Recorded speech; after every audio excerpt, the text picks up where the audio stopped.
स्वागत है आप सभी का सक्सेस करियर एकेडमी 2.0 में। दोस्तों, हम लोग जो है पढ़ क्या रहे हैं जी? पढ़ रहे हैं 10 सवाल एग्जाम के नाम, यानी इंपॉर्टेंट सवाल को लेकर के आ रहे हैं 10 के सीरीज में, जो आपके एग्जाम के लिए यानी 18 फरवरी का जो आपको मैथ का एग्जाम होने वाला है उसमें ज्यादा इंपॉर्टेंट है। तो सवाल को आप देखिए, अगर आप लोगों ने देख रहे हैं तो ये तो मतलब कि आपको बेनिफिट है कि सवाल को हम लोग सोल्व कैसे करेंगे, कैसे कम समय में बनाएंगे, ये चीजें आपको समझ में आएंगी ताकि आप जो है एग्जाम में अच्छे नंबर ला सकते हैं। ठीक है, क्योंकि आपका मैथ में भी तो वो क्या 50% ऑब्जेक्टिव है, तो ऑब्जेक्टिव को टारगेट कीजिए। ठीक है, और मैथ से डरिए नहीं। तो हम लोग जो है 10 सवाल जो है डिस्कस करेंगे।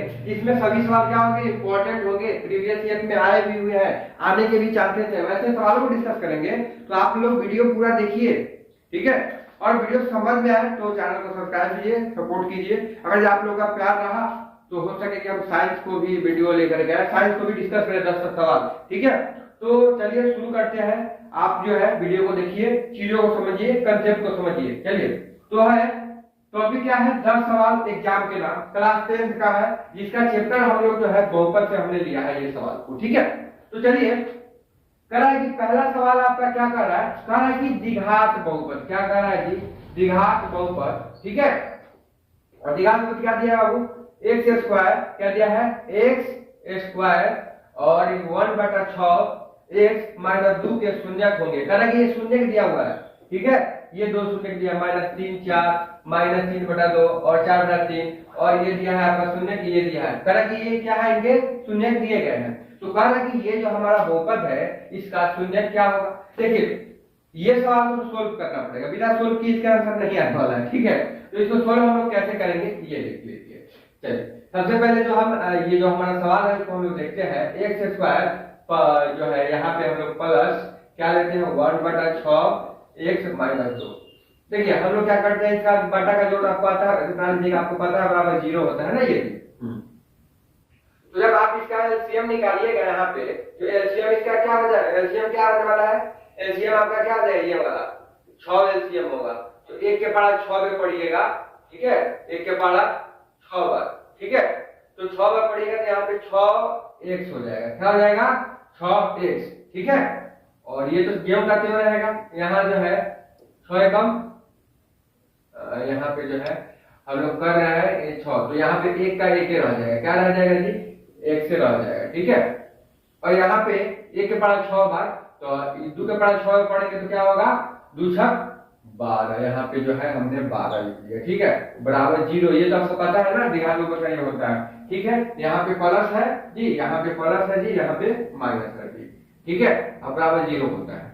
अब इसको हम इधर ले जाएंगे तो 0 हो ही जाएगा, यानी हमारा जो इक्वेशन बन गया ये इधर जाकर के 0 हो गया। ठीक है, 6x माइनस x और ये हमारा 12 हो गया। ठीक है, अब देखिए करते क्या है, हम लोग गुणनखंड तोड़ रहे हैं। तोड़ते कैसे हैं? इसको इससे हम लोग क्या करते हैं? गुना कर लेते हैं। गुना करने के बाद हम लोग इस तरीके से तोड़ते हैं कि अगर दोनों को गुना किया, यानी बीच वाले को हम लोग इस तरह से सजा कर लिखते हैं, तोड़ के लिखते हैं कि यदि हम दोनों का गुना करें तो इस दोनों के, यानी इस दोनों के गुणनफल के बराबर हो जाए। जोड़ने या घटाने पर क्या हो जाए? इसके बराबर हो जाए। समझ में आ रहा है? तो देखिए, ये कर रहे हैं तो 12 छक 72 हो जाएगा। क्या हो जाएगा? 12 छक 72। यहाँ पे स्क्वायर लगा लीजिए, इसका हटा दिए, इसका रहेगा 12 छक 72। ठीक है, अब बोलिए 72 को हम कैसे तोड़े कि जोड़ने घटाने पर क्या हो जाए? जोड़ने घटाने पर जो है बोला सी है, यहाँ बोला है, तो जोड़ने घटाने पे क्या हो जाए? 1। ठीक है, और गुना करने पर, तो यदि हम 72 को 9 8 में तोड़े तो 9 के 72 होता है जी, तो हम 9 8 में तोड़ लेते हैं। यहाँ पे 6x स्क्वायर और यहाँ पे हमें चाहिए 9, तो हम इसको लिखेंगे 9x और इसको क्या लिखेंगे? 8x, क्योंकि घटे का तो x बचेगा प्लस में, एक बड़ा जो बड़ा होता है वही होता है ना, उसी का चिन्ह रहता है, इसलिए हम इसको प्लस में ले लिए हैं। यहाँ पे क्या हो गया आपका 12। अब दो को सेपरेट कर लेंगे, ऐसे यहीं पे कर लेते हैं, ऑब्जेक्टिव है, ज्यादा इसको डिटेल में कहाँ ले जाए। अब देखिए, इसमें से कॉमन क्या होने वाला है? x तो है, दोनों में x निकाल सकता है। अच्छा, 3 के पढ़ा में 6 आता है कि नहीं आता है? तो यहाँ पे हम 3 भी निकाल लेते हैं बाहर, तो 3 दूनी 2x हो जाएगा, 3 दूनी 6x, यहाँ पे जो है 3 हो जाएगा। ठीक है जी, यहाँ पे अगर देखते हैं तो यहाँ पे हम क्या निकालेंगे?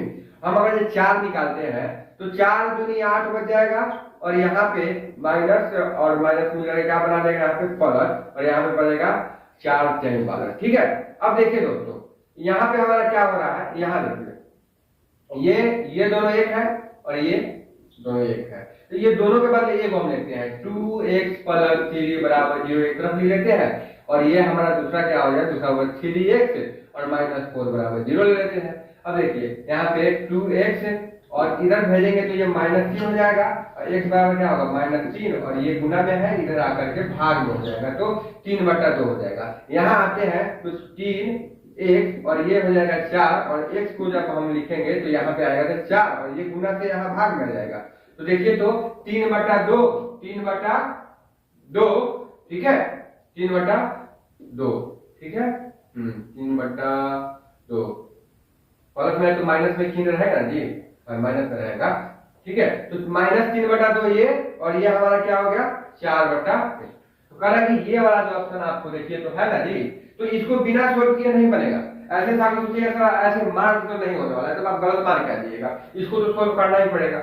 होता है कोई भी सवाल जो दे देता है अच्छा थोड़ा सा उलझ जाए बनाने में टाइम तो फिर आसान में बन सकता है, आउट ऑफ वाले से जो देखे कि बन सकते हैं, तो ये इस तरीके से हम इसको सोल्व करेंगे तब जाकर के हमारा आंसर सही होगा। चलिए आगे क्या कर रहा है, कह रहा है कि जो है द्विघात बहुपद y² प्लस 16y और 55 के शून्य दोनों तरह जो शून्य होगा, बताइए शून्य क्या होगा, कह रहा है कि क्या दोनों ऋणात्मक होगा, क्या समान हो जाएगा, क्या दोनों धनात्मक ही होगा, कह रहा धनात्मक तथा एक धनात्मक ही ऐसा हो सकता है क्या, यानी एक प्लस में एक माइनस में आ सकता है क्या हो सकता है दोनों एक ही जैसा आ जाएगा, ऐसा भी हो सकता है।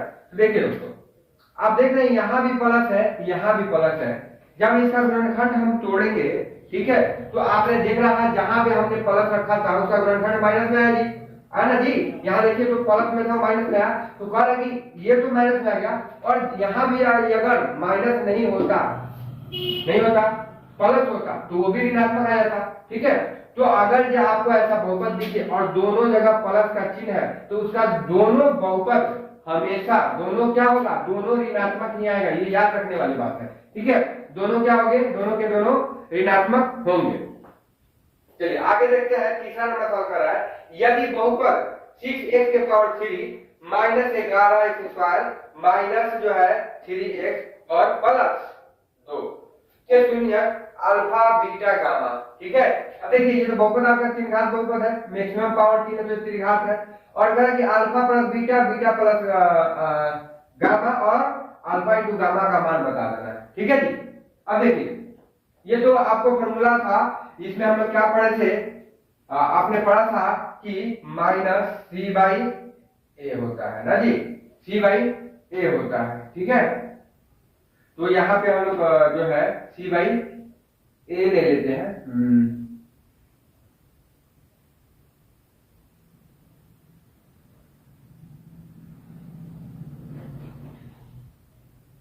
c/a, ठीक है जी, c/a होता है, माइनस नहीं होता है। c कितना है और ये कितना है आपका 6, ठीक है जी।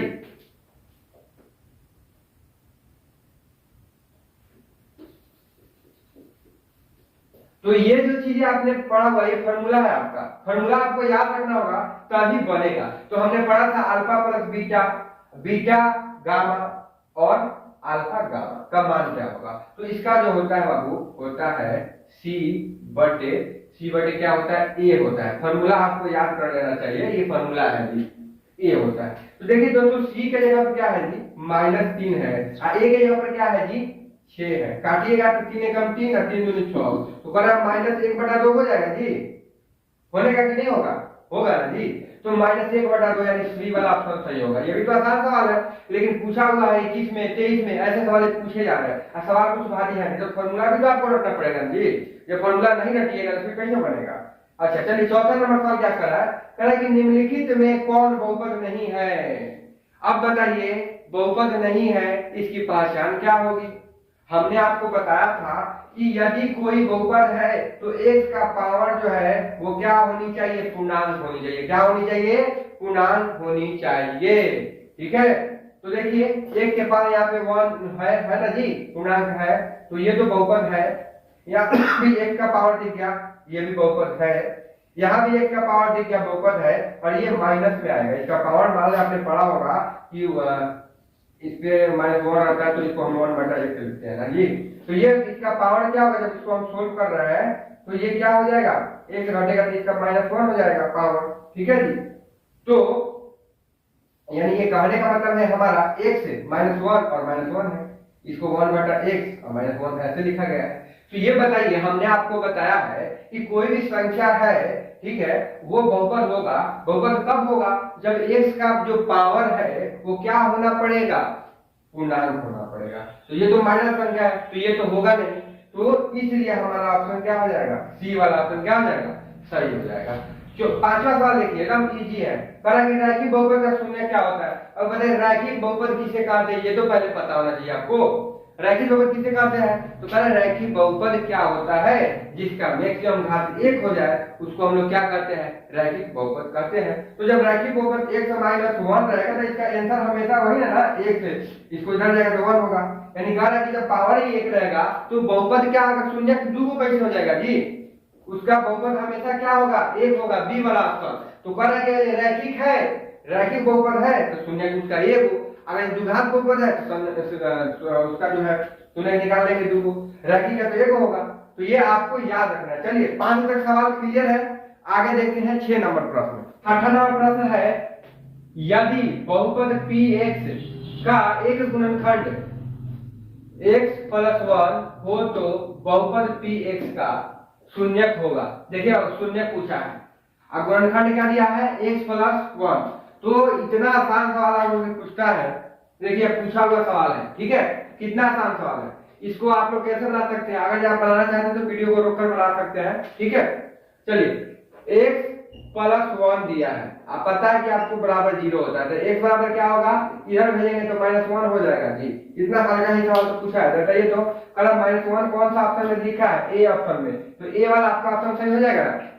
चलिए 7वां प्रश्न देखिए क्या पूछ रहा है, करेंगे यदि बहुपद यहाँ लिखा है x² और kx + 8 के शून्यकों का योग 6, देखिए सवाल में ही आंसर दे दिया है, तो k का मान बताइए।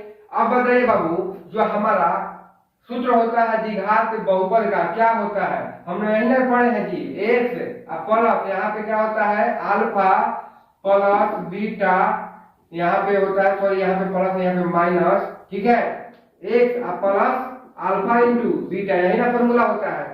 तो ये तो शून्यकों का योग हो गया, ये शून्यकों का गुणन जो है क्या गुणनफल हो गया। अब सवाल आपसे पूछ क्या रहा है, कह रहा है कि शून्यकों का योग 6 है, शून्यकों का योग 6 है, तो ऑप्शन डी मारिए ना, देख के सीधे सीधे सवाल से सीधे आंसर पूरा दीजिए। 8 नंबर प्रश्न में देखिए, कह रहा है यदि f(x) 3x के पावर 3 -5x² + 2x + 2 हो तो f1 यानी f क्या लिखा है इसके ऊपर 1, तो मान बताना है। ये भी इतना इजी सवाल पूछा है। देखिए जहां जहां आपको एक से दिख रहा है ना, वहां पे आप 1 रख लीजिएगा। अब देखिए यहाँ पे x के पावर 3 है तो 1 के पावर 3 कर लेंगे जी, फिर -5 1 के स्क्वायर कर लेंगे, फिर +2 x के ऊपर 1 रख लेंगे, जहां जहां x है वहां रख लीजिए, अब +2। अब देखिए तो 3 हो जाएगा, 5 में गुना करेंगे, इसका स्क्वायर तो 1 होगा ना, तो यहाँ पे हो जाएगा 5, ठीक है, तो 3 कहां से हो जाएगा, ये 1 ना होगा, हाँ ये हो गया 5 अब +2 अब +2। अब देखिए 2 2 2 यानी प्लस में वाला को एक साथ रखिए तो 2 2 4 1 5, प्लस में 5 हो गया, अब माइनस में कितना 5, तो प्लस में 5 माइनस में 5 मतलब कि 0। देखिए ए वाला ऑप्शन सही हो गया है ना जी, सवाल हो गया, कितना आसानी से सोल्व हो गया। अच्छा आते हैं 9 नंबर प्रश्न में। 9 नंबर प्रश्न क्या कह रहा है जी, कह रहा है कि द्विघात बहुपद y² 3y + 2 के शून्यक का योग क्या होगा, कह रहा है शून्यकों का योग क्या होगा। सेम इसी के तरह सवाल उसमें k का मान दिया है, यहाँ पे डायरेक्ट पूछा शून्यकों का योग क्या होगा जी। अब बताइए फॉर्मूला तो हमारा वही होता है जी, x², यहाँ पे माइनस अल्फा प्लस बीटा और यहाँ पे होता है x plus alpha into beta, शून्यकों का योग यहीं पे ना है जी। अब देखिए यहाँ पे +3 लिखा है, लेकिन फॉर्मूला में देखिए तो -3 लिखा है। प्लस कब होगा, प्लस कब हुआ होगा, यदि हमारा आंसर माइनस में हो गया तब ना माइनस में प्लस हो गया जी। तो यहाँ पे जो है -3 वाला ऑप्शन होगा। ठीक है, यहाँ 3 तो है, लेकिन हमारा आंसर हाई वाला मत मार के आइए, गलत हो जाएगा। -3 होगा क्योंकि यहाँ प्लस है, अब फॉर्मूला में यहाँ क्या है, माइनस है, तो अगर यही माइनस में होगा तभी ना माइनस माइनस मिलकर प्लस में होगा जी। तो ई वाला ऑप्शन आपका क्या हो जाएगा, सही हो जाएगा। 10वां प्रश्न देखिए, कह रहा है यदि बहुपद px का एक शून्य -2 है तो निम्नलिखित में से कौन px का गुणन जो है एक गुणनखंड होगा। ये भी इजी सवाल है। देखिए शून्य क्या दिया है, -2, तो किस कंडीशन में -2 हो सकता है, अगर ये ऐसा आपको दिखे x + 2 तब ना -2 होगा। क्यों, क्योंकि आपने पढ़ा है कि x + अगर 2 होगा तो बराबर के इस साइड जाने पर ये -2 हो गया होगा, होता है ना जी। बराबर के इस साइड भेजते हैं, यहाँ पे आप देखिए 0 होता है, हम डायरेक्ट लिख देते हैं, ये 0 होता है ना जी। तो x बराबर क्या होगा, बराबर के इस साइड जाएगा तो ये -2 होगा, क्योंकि यहाँ प्लस है तो इधर माइनस। तो ऐसा ऑप्शन कौन वाला है, ऐसा ऑप्शन देखिए तो हरी ना है जी, हरी है, तो हो गया। देखिए अब जो है हमने 3 वीडियो बनाया है 10 के सवाल, यानी बहुपद में जो है 30 सवाल बनाया है, 10 सवाल एग्जाम के नाम करके ऐसा 3 वीडियो होगा, और तीनों में जो है सभी इंपॉर्टेंट सवाल है। आप ये तीनों वीडियो देख लेते हैं तो आपका कोई भी ऑब्जेक्टिव छूटने वाला नहीं है, सभी प्रीवियस ईयर से क्वेश्चन है और जो आने के चांसेस ऐसे ही क्वेश्चन लिए गए हैं। ठीक है, तो आप वीडियो को देखिए, वीडियो अगर ये पसंद आता है ना तो चैनल को सब्सक्राइब कीजिए, हमें सपोर्ट कीजिए। ठीक है, चलिए मिलते हैं नेक्स्ट वीडियो में, बाय दोस्तों।